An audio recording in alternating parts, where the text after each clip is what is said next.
Masih bersama saya Maido Pelfrina di Kompas Petang, Saudara. Divisi Propam Polri menggelar sidang Komisi Kode Etik Polri atau KKEP terhadap anggota Brimob yang menabrak pengendara ojek daring Afan Kurniawan.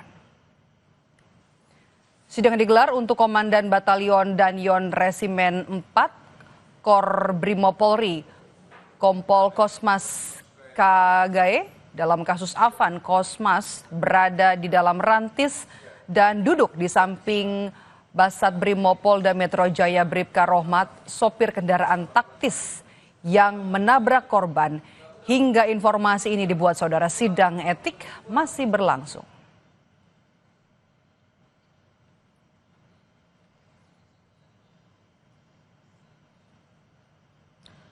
Komisioner Kompolnas Khairul Anam yang hadir dalam sidang Komisi Kode Etik Polri mendorong agar sidang menjatuhkan sanksi pemecatan tidak dengan hormat atau PTDH. Desakan tersebut sejalan dengan yang menjadi tuntutan keluarga korban yang menuntut keadilan.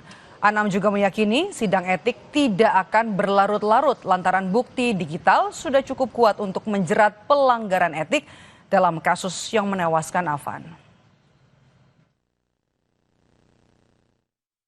Kompolnas sendiri yang memang mendorong adanya PTDH. Nggak pakai berdebat panjang, wong itu rekam jejak digitalnya ada. Terus juga komitmen kelembagaan kepolisian juga ada. Menuntaskan ini dengan seterang-terangnya. Terus harapan publiknya juga saat ini momentumnya juga gede. Saya kira akan cepat.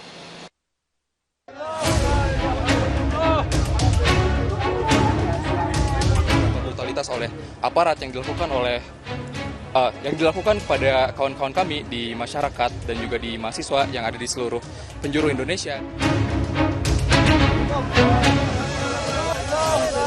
Aksi demo yang terjadi di sejumlah daerah tercoreng usai jatuhnya korban aksi penyampaian pendapat di Jakarta, Yogyakarta, Makassar, dan berbagai daerah di Indonesia.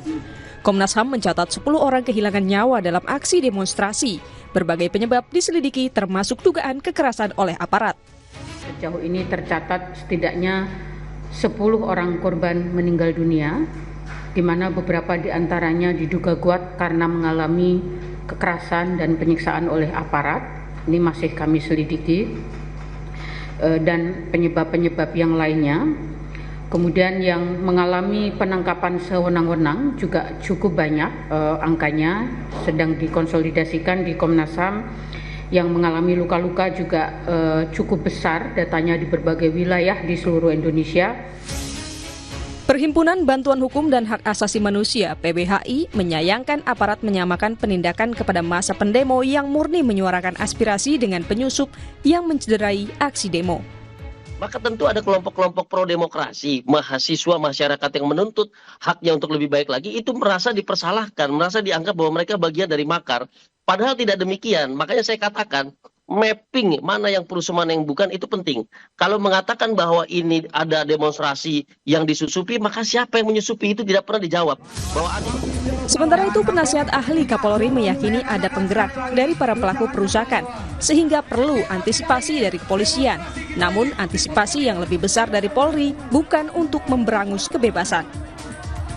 Kan kemudian dipelesetkan seakan-akan kita memberangus kebebasan, itu yang harus diluruskan di lapangan. Jadi karena rasisme ini karena udah terlalu terbiasa gitu ya, terbiarkan. Seperti kemarin hari pertama, hari kedua itu kan polisi kan terlalu pasif itu. Akhirnya apa? Kita diserang habis-habisan. Karena kalau waktu itu kita responsif ya, kita mesti timbul martir itu, lebih parah lagi itu kejadian kemarin akibat daripada ada musibah adanya ojol yang meninggal itu. Jadi ini jelas ada penggerak, Pak. Cuman untuk yang gerakkan itu siapa? Itulah kita sulit untuk menangkap. Tetapi penggerak itu kita yakin ada, Pak. Jadi mari kita hadapi bersama-sama gitu. Selain kasus tewasnya sopir ojol Afan Kurniawan, usai ditabrak rantis Brimob, yang juga menjadi perhatian adalah meninggalnya mahasiswa Amikom Yogyakarta, Reza Sendi Pratama, yang diduga akibat tindakan kekerasan dalam penanganan aksi. Publik menanti penindakan dan penegakan hukum secara transparan. Tim Liputan, Kompas TV. Lalu bagaimana penyelidikan dugaan kekerasan aparat dalam penanganan aksi unjuk rasa bersama Kepala Laboratorium Indonesia 2045 Jaleswari Pramuda Wardani dan juga Kadif Humas Polri periode 2020 2015-2016 sekaligus mantan Kapolda Jawa Barat Irjen Purnawirawan Anton Carlian kita bahas petang hari ini. Selamat petang Mbak Dani, Pak Anton dengan Maidop. Assalamualaikum warahmatullahi wabarakatuh. Sore. Ya, Waalaikumsalam. Mbak Dani, saya mau ke Anda dulu pertama. Tanggapan Anda soal dugaan kekerasan aparat yang kemudian berulang saat menghadapi demo, apa saja catatan Anda? Iya, saya rasa kalau kita melihat pendemo itu sendiri, kita kan tahu bahwa kita melihat itu bukan hanya mahasiswa atau kawan-kawan driver ojol yang sedang menunjukkan solidaritasnya, tetapi di sini kita melihat bahwa ketika kita bicara soal pendemo, itu adalah kita bicara sebuah entitas yang heterogen. Jadi karena entitas yang heterogen, itu tidak bisa disamakan perlakuan-perlakuan kita terhadapnya, karena kita tahu bahwa pada awalnya masa pendemo itu seperti mahasiswa, NGO, buruh maupun driver ojol itu adalah pada pertamanya adalah demo damai gitu ya, unjuk rasa damai.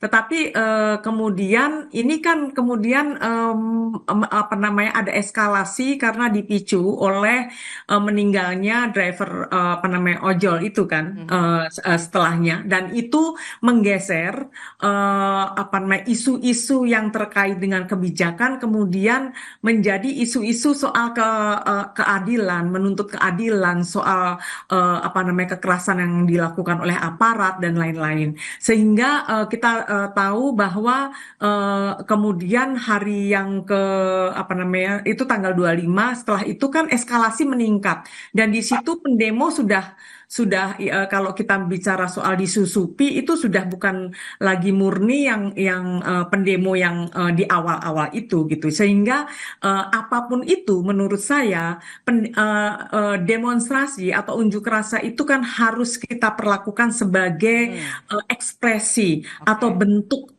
kebebasan yang yang dilindungi oleh konstitusi itu sendiri, sehingga tidak layak untuk mendapatkan kekerasan. Aparat keamanan di sini adalah menjaga agar situasinya kondusif, agar masyarakat, agar pendemo, agar pengunjuk rasa itu mendapatkan bisa. Yang digarisbawahi adalah penanganan aparat terhadap para pendemo. Anda juga tadi sudah menyinggung soal eskalasi, kemudian juga penyusup dalam demo yang tadinya awalnya adalah berlangsung damai. Nah, bagaimana kemudian bisa menyelidiki dan juga mengidentifikasi kelompok penyusup dalam demo? Ya, saya rasa ini kan sering ya Mbak ya disampaikan ya, soal penyusup, dan penyusup ini selalu digambarkan aktor-aktor yang sebetulnya tidak jelas juga siapa penyusupnya, tidak berhasil untuk disampaikan, dan lagi-lagi kerap disampaikan bahwa justru penyusup-penyusup itu aktor-aktor yang awalnya melakukan demo atau unjuk rasa damai gitu ya. Seperti kita ketahui bahwa ada NGO yang ditangkap, ada mahasiswa yang dipukuli, dan kita tahu bahwa kalau tidak salah sampai hari ini ada 10 orang yang sudah tewas dalam aksi unjuk rasa ini. Sehingga kalau dalam jangka pendeknya ini pemerintah harus melakukan hal-hal yang secara tegas, cermat, tepat untuk dalam jangka pendek ini. Satu adalah secepat-cepatnya dibentuk tim investigasi. Tim investigasi ini adalah untuk kita sudah dapat tahan di situ, Mbak Dani. Saya mau ke Pak Anton. Pak Anton, menurut pengalaman Anda selama Anda berada di kepolisian, mengapa penyusup sulit untuk dideteksi, penyusup yang ada dalam demo?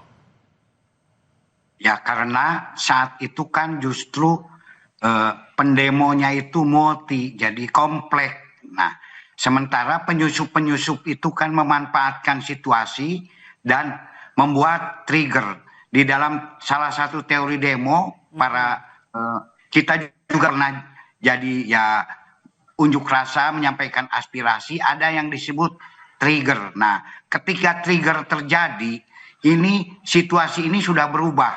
Makanya asalnya kan situasi itu, eskalasi itu dari mulai hijau, kuning, itu masih dalmas dari Sabara. Nah, ketika eskalasi meningkat merah, makanya yang menangani adalah dari Brimob. Nah, ketika Brimob sudah ke depan, itu berarti eskalasi sudah merah dan sudah terjadi kekacauan-kekacauan.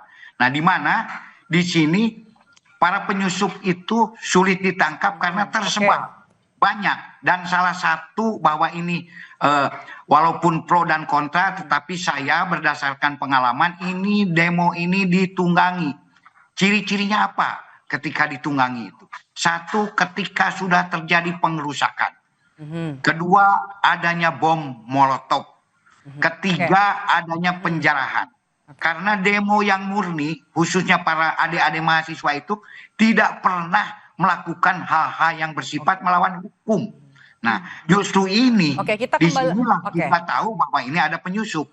Nah, makanya di sini, ketika kondisi sudah kompleks, nah, tim-tim intelijen Polri yang ada berbaur ini kan, ini mau menangkap yang mana? Nah, makanya ketika ada yang bawa bom molotov langsung ditangkap. Pak Anton, Anda masih respons Anda, Mbak Dani. Mbak Dani?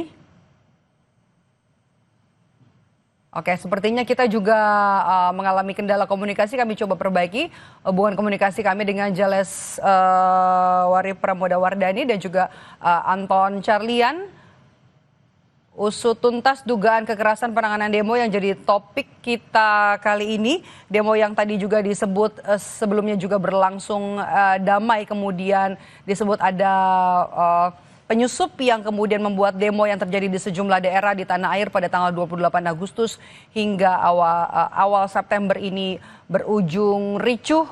Dan juga yang harus ditekankan adalah pengusutan penanganan dugaan kekerasan penanganan demo yang berujung ricuh ini tidak hanya berhenti di anggota Brimob yang menabrak driver ojek online Afan Kurniawan, tapi juga terhadap 10 orang korban tewas dalam aksi demo yang terjadi pada akhir Agustus lalu. Usai jeda saudara, di Kompas Petang kami kembali dengan informasi Direktur Eksekutif Lokataru Foundation Del Pedro Marhain ditetapkan menjadi tersangka karena mengajak, menghasut, dan memprovokasi demonstran termasuk pelajar sehingga anarkis.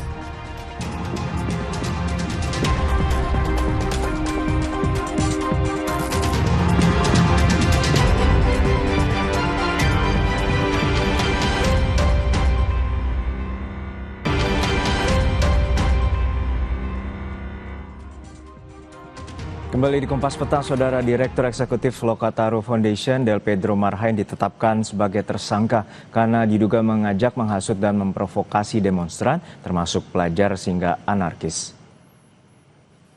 Inilah rekaman CCTV di perumahan setempat yang menunjukkan sebuah mobil polisi memasuki lingkungan dan menjemput Del Pedro Marhain. Lokataru menyebut ada 7 hingga 8 polisi yang menangkap Del Pedro.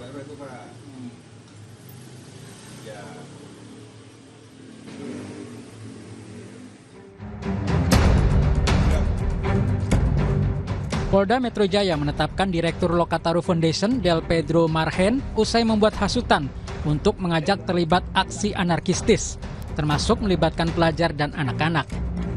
Del Pedro terancam dijerat pasal tentang tindak pidana penghasutan hingga penyebaran berita bohong. Penyidik membeberkan akun Instagram yang dikelola Del Pedro terhubung dengan akun-akun lainnya dalam menghasut. Polisi menyebut salah satu akun berperan sebagai koordinator aksi.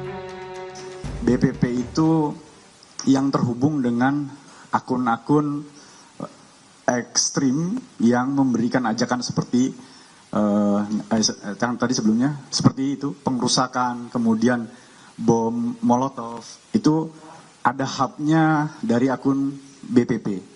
Dari akun BPP itu kami melakukan penelitian kembali bahwa kami menemukan nomor yang digunakan adalah ataupun yang diposting merupakan nomor aduan daripada orang yang menjadi staf bagian daripada yayasan yang dipimpin oleh DMR. Menurut Lokataru, Del Pedro ditangkap tanpa dasar hukum yang jelas. Lokataru mengecam tindakan polisi membungkam suara koalisi masyarakat sipil yang mengawasi kinerja pemerintah. Kami menilai ini terlalu jahat untuk menuduh kami sebagai dalang penghasutan segala macam. Ini bentuk kalau teman-teman Gen Z bilangnya playing victim. Komisi Nasional Hak Asasi Manusia Komnas HAM menyesalkan penangkapan Del Pedro Marhen. Komnas HAM meminta polisi profesional dalam menyikapi aksi unjuk rasa agar tak mudah melakukan penangkapan dan mendorong adanya restoratif justice untuk membebaskan Del Pedro. Menghimbau aparat kepolisian ini untuk lebih profesional dalam melakukan kerja-kerja, terutama menyikapi aksi-aksi hari ini untuk tidak mudah melakukan penangkapan, penahanan secara sewenang-wenang, termasuk kepada Direktur Lokataru.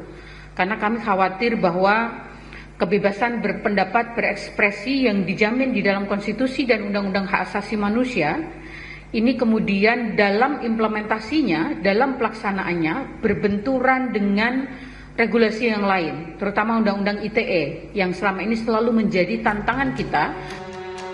Sementara Direktur Amnesty International Indonesia Usman Hamid meminta polisi segera membebaskan Direktur Lokataru Foundation Del Pedro Marhen. Usman yakin tuduhan penghasutan massa untuk melakukan tindakan anarkistis tidak benar. Saya juga komunikasi dengan pihak kepolisian, kenapa mereka sampai ditangkap, apa dasar kepolisian melakukan penangkapan itu. Ya, kepolisian menjelaskan itu terkait dengan pernyataan dan juga postingan dari misalnya Lokataru atau dari blog politik pelajar dan seterusnya yang dipandang polisi menghasut kekerasan atau menghasut serangan kepada pihak kepolisian.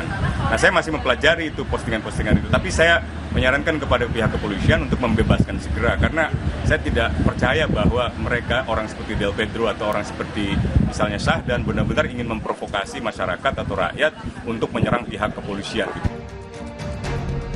Penangkapan Direktur Lokataru Foundation Del Pedro Marhen menimbulkan sorotan terkait prosedur yang diterapkan polisi. Del Pedro Marhen ditetapkan sebagai tersangka dugaan penghasutan aksi demonstrasi di sejumlah tempat. Tim Liputan Kompas TV.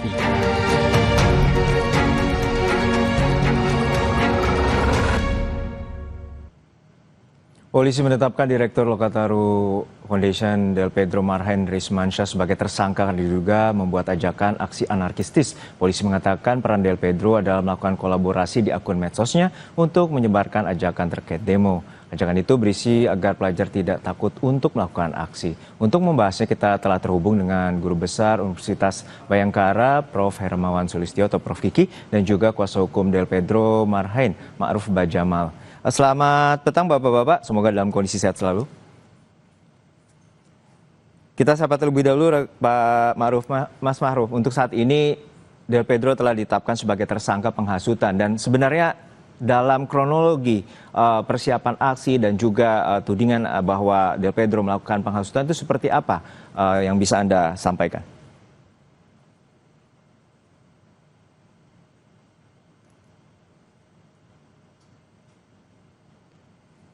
Mas Ma'ruf? Mas Ma'ruf? Oke, kami ke Prof. Kiki terlebih dahulu sambil kita memperbaiki sambungan Zoom bersama dengan Mas Ma'ruf, kuasa hukum dari Del Pedro. Prof. Kiki, ini bahwa polisi menyatakan bahwa Del Pedro sebagai tersangka penghasutan. Menurut Anda seperti apa sebenarnya penetapan tersangka? Apakah sudah sesuai prosedur dan juga apakah ada indikasi ini terkait kriminalisasi terhadap aktivis? Prof. Kiki? Ya, Prof. Kiki, bahwa polisi telah menetapkan tersangka terhadap Del Pedro sebagai tersangka penghasutan dan mengajak sejumlah remaja anak atau pelajar untuk melakukan aksi unjuk rasa. Menurut Anda, apakah ini sudah tepat penetapan tersangka ini dan sudah sesuai prosedur? ini sudah masuk proses litigasi ya, karena sudah ditetapkan sebagai tersangka. Saya bukan ahli hukum, jadi perspektif saya bukan hukum. Nah, sekarang tinggal adu bukti ya. Kalau teman-teman buka buktinya apa kayak gitu. Nah, kalau polisi kan yakin ini udah tersangka loh ya, berarti sudah merasa cukup bukti untuk masuk ke proses litigasi. Nah, saya kalau untuk peristiwanya sendiri, saya ini kebetulan di Surabaya. Nah, 3 hari berturut-turut saya ke lapangan, saya lihat itu banyak anak-anak yang dilakukan polisi adalah anak-anak dari 13 sampai 16 tahun. 13 sampai 16 tahun yang dilakukan oleh polisi adalah menyisir apakah ada unsur pidana. Nah, kalau cuman tawuran, kelasnya tawuran, ya dikembalikan ke orang tua masing-masing, dipanggili, orang tuanya dipanggili, terus diminta membina kayak gitu. Yang di Jakarta ini kan dihubungkan dengan penyerangan-penyerangan, peristiwa-peristiwa kriminal yang dilakukan di lapangan. Nah, polisi kalau hanya sekedar menghasut-hasut, ya itu belum cukup kuat. Kita juga suka ngompori, meskipun saya misalnya tukang kompor.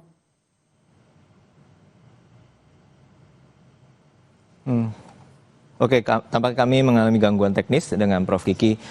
Kami kembali ke Bang Ma'ruf Bajamal, kuasa hukum dari Del Pedro. Bang Ma'ruf, sebenarnya polisi menetapkan bahwa Del Pedro ini sebagai tersangka penghasutan. Dan sebenarnya dalam proses aksi kemarin, seperti apa sebenarnya media sosial yang digunakan oleh Del Pedro dan kemudian yang dituduhkan adalah dengan media sosial itulah menghasut remaja pelajar untuk ikut aksi unjuk rasa.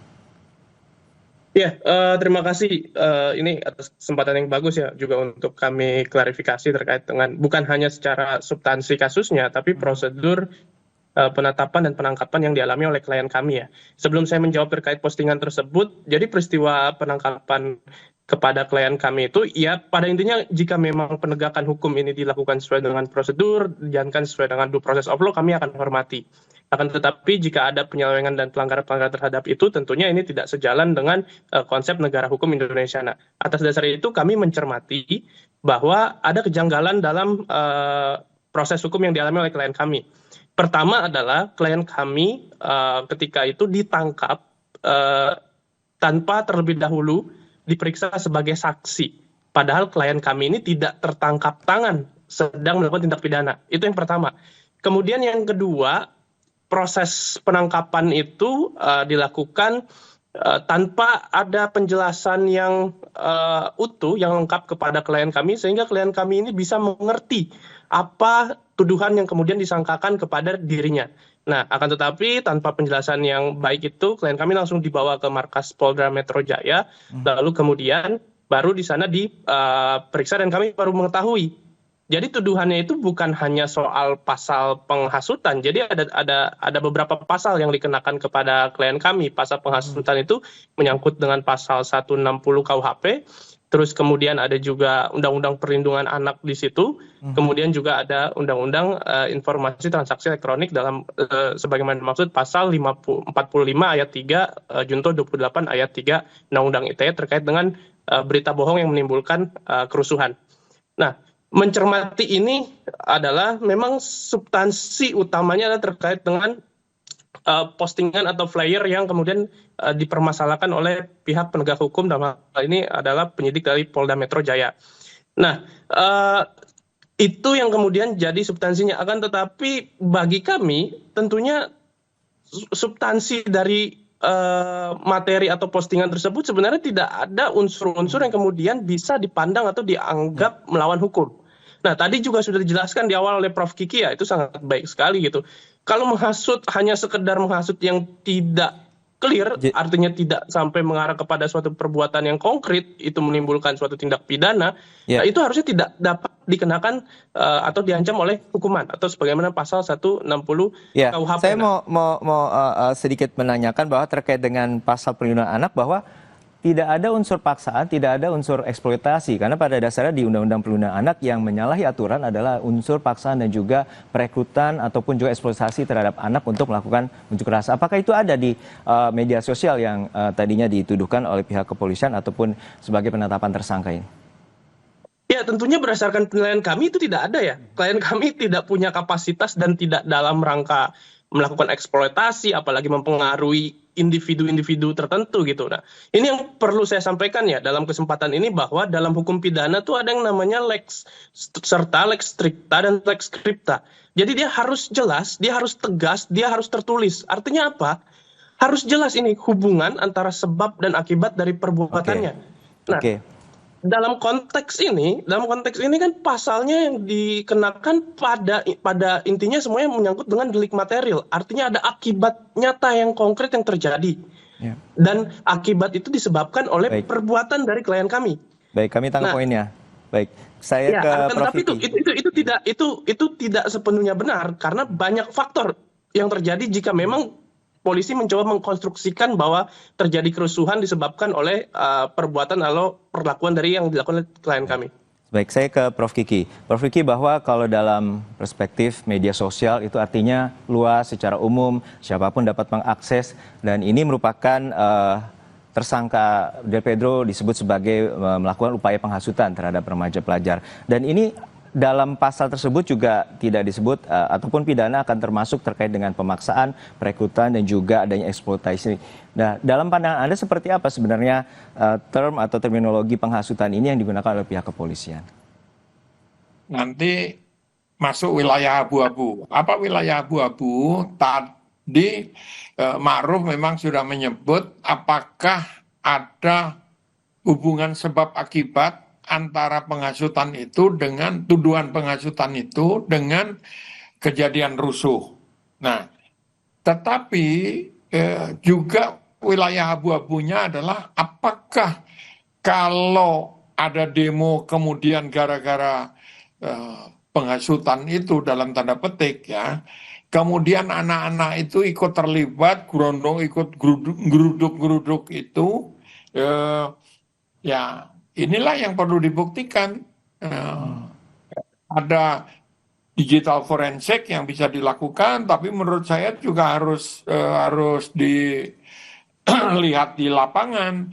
Kalau dalam waktu cepat, misalnya 1 kali 24 jam atau 2 kali 24 jam, polisi tidak menemukan hubungan sebab akibat yang kuat antara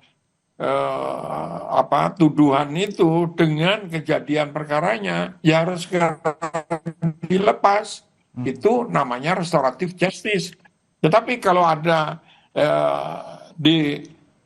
dinyatakan ada hubungan yang kuat antara konten penghasutan ini dengan kejadian di lapangan, ya diproses.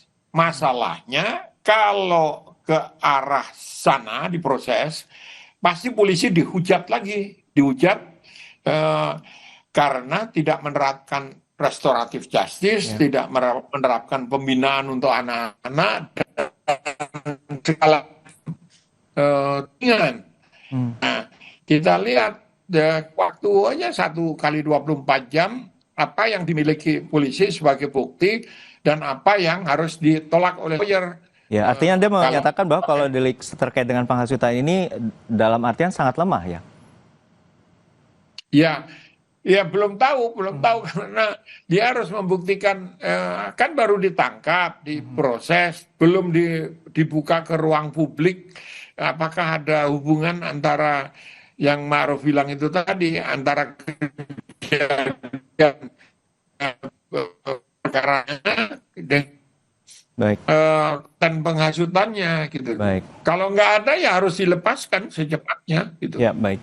Saya ke Bang Ma'ruf. Bang Ma'ruf, bahwa sebenarnya untuk terkait dengan ajakan ataupun tulisan yang berada di media sosial itu seperti apa? Karena ada juga yang sempat ditampilkan oleh pihak kepolisian terkait dengan persangkaan ini atau tersangka Del Pedro, bahwa anak-anak mahasiswa atau adik-adik mahasiswa dan juga adik-adik pelajar SMK 2020 untuk melakukan aksi unjuk rasa. Apakah seperti itu dan kemudian seperti apa sebenarnya ajakan di media sosial yang dalam perspektif Lokataru Foundation yang merupakan kebebasan berekspresi dan juga kebebasan untuk melakukan penyampaian pendapat? Ya, begini. saya mau menjelaskan harus dilihat ini secara konteks ya, bukan hanya teks. Artinya bukan hanya melihat postingannya, tapi konteks dari tugas-tugas Lokataru Foundation itu sebagai organisasi yang memang fokus kepada advokasi hak asasi manusia dan demokrasi. Nah, dalam rangka itu mereka sedang melakukan tugasnya untuk melakukan pencatatan, untuk melakukan pendokumentasian, dan untuk melakukan advokasi pendampingan atau memberikan bantuan hukum kepada masyarakat yang misalkan dia justru mengalami kekerasan, justru dia misalkan mengalami kerugian-kerugian yang disebabkan dari hak-haknya dia untuk menyatakan pendapat, hak-haknya dia untuk berkumpul dan berserikat justru direnggut oleh negara. Nah, itu sebenarnya advokasi yang dilakukan, dan substansi dari isi postingannya itu adalah seperti itu kalau kita cermati ya, silakan dilihat. Nah, oleh sebab itu makanya kalau ditanyakan adalah apakah tidak cukup kuat? Bukan tidak cukup kuat. Bagi kami ini tidak berdasar. Jadi apa dasarnya kemudian? Jadi hanya sebatas postingan, tidak ada direct message atau tidak ada lanjutan untuk mengajak secara langsung begitu, Bang Ma'ruf? Iya, prinsipnya kalau dikatakan mengajak secara langsung, mereka justru melakukan advokasi gitu. Advokasi untuk melakukan bantuan. Mereka kan membuka posko bantuan. Itu kan substansi utama dari postingan yang dipermasalahkan hari ini. Jadi kalau dikatakan itu ajakan atau hasutan, kami mempertanyakan bagian mananya yang hasutan. Terus kemudian kalau ditanyakan itu menimbulkan kerusuhan, apa dasarnya itu bisa menimbulkan kerusuhan? Sementara kita tahu kerusuhan itu terjadi, saya percaya itu bukan tidak ada faktor tunggal di situ. Itu faktor yang kemudian rumit dengan segala macam, justru penyebabnya negara itu sendiri. Misalkan pemerintah yang tidak mendengar masyarakat atau DPR yang justru tidak memperjuangkan hak-hak rakyat, itu kan yang kemudian bisa jadi itu yang kemudian memprovokasi masyarakat. Jadi maksud saya adalah jangan kemudian klien kami ini dijadikan kambing hitam atas kerusuhan yang terjadi sehingga ini menjadi kriminalisasi. Baik. Karena apa? Dampaknya ini berbahaya sekali. Bukan hanya kepada klien kami, dampak dari proses hukum kepada klien kami ini bisa pertama adalah mendelegitimasi kerja-kerja masyarakat sipil dalam melakukan advokasi dan pemantauan hak asasi manusia dan demokratisasi. Kedua, ini bisa menimbulkan chilling effect. Artinya ini bisa menimbulkan efek takut kepada orang-orang untuk menyuarakan pendapatnya, untuk melakukan advokasi dan berdemonstrasi. Yang ketiga, ini bisa menjadi sebuah ruang untuk penyalahgunaan kekuasaan atau abuse of power. Kami ini tangkap harus Bang Ma'ruf poinnya bisa bahwa kita biarkan.